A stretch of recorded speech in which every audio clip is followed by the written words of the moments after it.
noticed strange glowing objects in the skies above the theater. We have since learned that he is also a horror movie host and musician who hails from the Carpathian Mountains in the 13th dimensional land of Trethlunia. Redford Theater, I introduce you to Count Cat.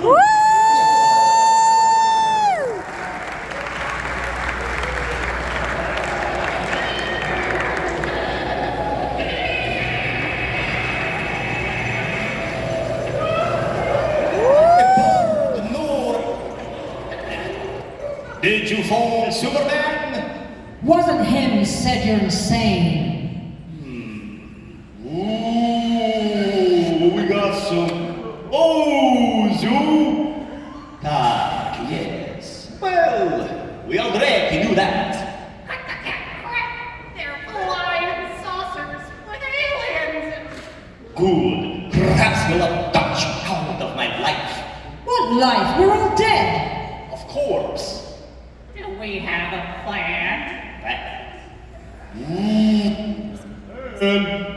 Meow. What we need is a Plan 9 from outer space. Yes, Plan 9 for this feline sounds just fine. Greetings in such disaster. Vitai! Welcome to Redford Theater, my felines and foes.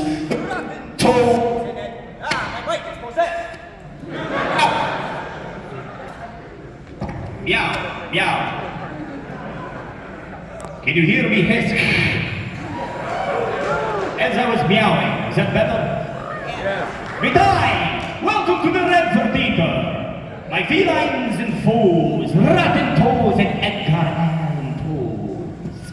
I am Count Cat, cat pyre from the 13th dimension of the Carpathian Mountains. You may recognize me from your spam folder, or pooping in your captive garden, or TV. Anyhow, we are here tonight to pay tribute to a ghastly legend, a stir of satire, and a brave ghoul of the grave, none other than Sir Graves Ghastly.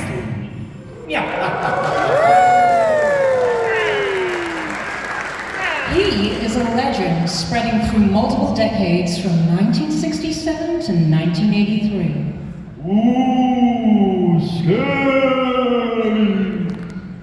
And how many of you are Ed Wood fiends out there?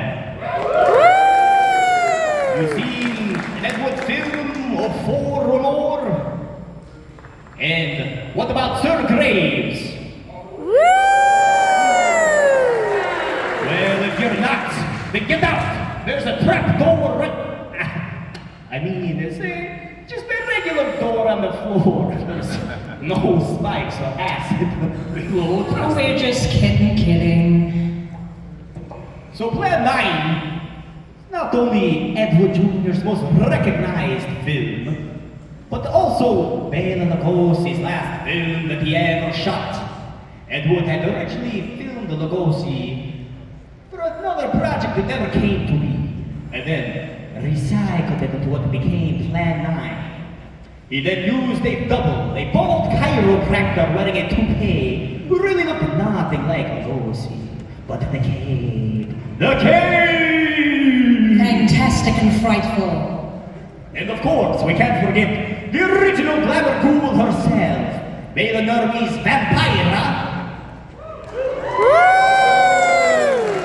None of us would be here without her. There would be no Sir Graves, the Count Cat, the ghoul without Vampira, and of course, everyone's favorite Swedish wrestler, Thor Johnson.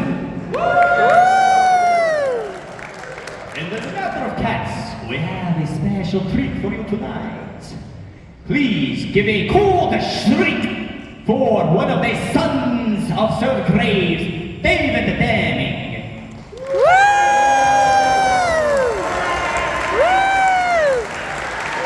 Somebody give him a microphone. David, I'd like to ask you a few questions tonight. Good. So, no, not that so fast.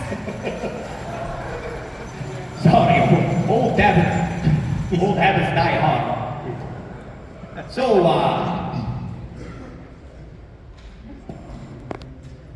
tell us about Superman. We thought we saw him in the sky, but I hear he's actually from Cleveland, much as you and your father. Yes.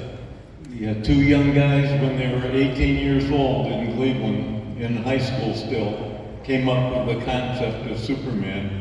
It took them 6 years from that time to finally get it approved in a magazine. And when they did that, DC Comics, it was called something different at that time, but DC Comics paid each of these guys $130 for the rights to continue the magazine. Fortunately, they worked for DC for 10 years. But to honor those two young guys for creating the first superhero ever, which opened the door to all these other fantastic characters over the years, a friend of mine came to me and said, Cleveland needs a Superman monument. And I said, I'll come up with the concept, you come up with a handful of people who can make it happen. Well, it took 20 years for it to happen. That's all? Yeah, that's all. It just took 20 years.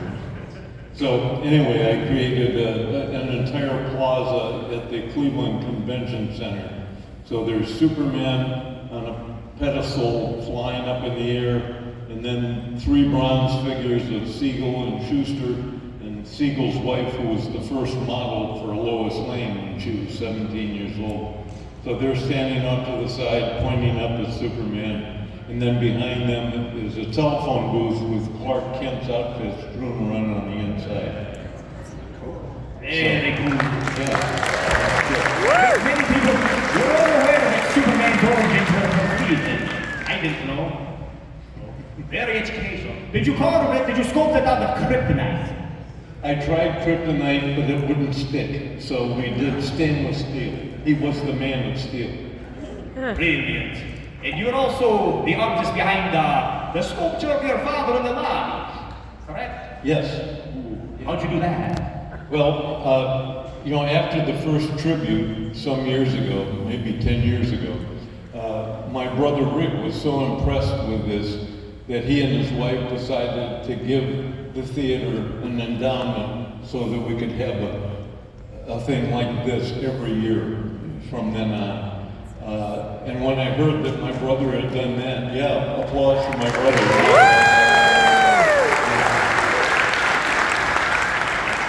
So when I heard that he had done that, I thought, well, I need to do something. So I decided to do that relief of Dad in the middle and then the other characters that he played.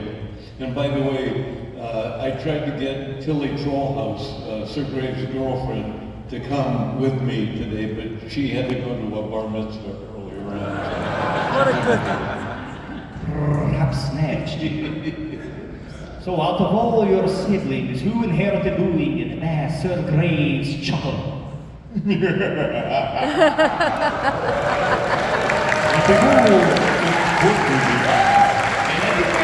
quick of your Superman statue There you go. in the news from Cleveland.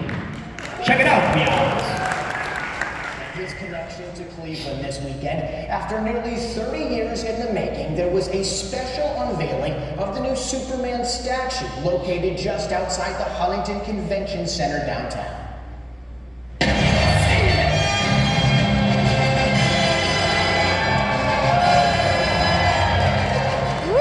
And with that, the new stainless steel statue of Superman officially unveiled. The work of art sits on top of an 18-foot pillar near bronze statues of Jerry Siegel, Joe Shuster, and Joanne Siegel, the original model for Lois Lane. Of course, Siegel and Shuster were the original creators of Superman at Glenville High School in the 1930s, thus the Cleveland connection. We're here to commemorate more than just a statue or a comic book character. Today, we celebrate a legacy, one that blends art, history, and the spirit of Cleveland. We get millions here to this convention center every year from every state in the nation and countries across the world. They know Superman. Now they know Cleveland is home to Superman, right? And can we say that statue looks incredible? Those don't always go the right way.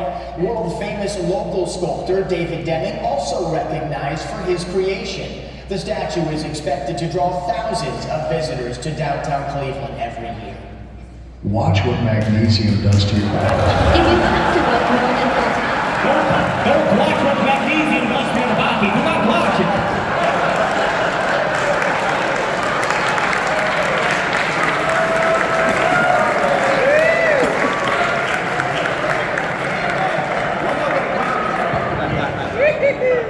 So, any particular memories of your parents involved in the show, right? Yes. What particular memory that stand out to you from when they were doing the show? Well, the very beginning of the show was Dad was doing the puppetry on Woodrow the Woodsman show. And after the first episode of Woodrow, the director of that show came to my dad after the show and said, "We got an idea for you to do a Friday night horror show, be the host of that." So he went back to Cleveland over the weekend, and he and my mom basically invented the show. And then they co-wrote the show as the years went on and kept adding characters to it. Very cool. So they came up with it over a weekend, pretty much. Yeah. Very impressive. Yeah. Any other favorite memories of those guys outside the show that you want to share? Yeah, my dad had a great sense of humor. In the early radio days, he was the producer of a particular show that started off with music, and back in those days they always had live music. And they had a director that was always paranoid about the timing of the show. And so they always started the show off with the musicians playing the theme song. So my dad was a little bit of a practical joker. He arranged that they changed the clock in the room so the director would think it was time to go on the air when there was still 3 minutes. And he talked to all the musicians, and they pretended to play their instruments, but there was no sound. And so the director goes, 5, 4, 3, 2, 1. You know, and they're all acting like they're playing. He's not hearing anything. He's in the next room, and he's panicking, going crazy. I think he even wet his pants. And of course, then they told him that it was a spoof, and they were on the air. So, but that's kind of typical of his humor. That's hilarious. Got to keep the chaos for some extra excitement. Well, I hope none of you pee your pants tonight, but we may be running out of time, and my feline telepathy is picking up. We have word from Criswell about the future. Yeah.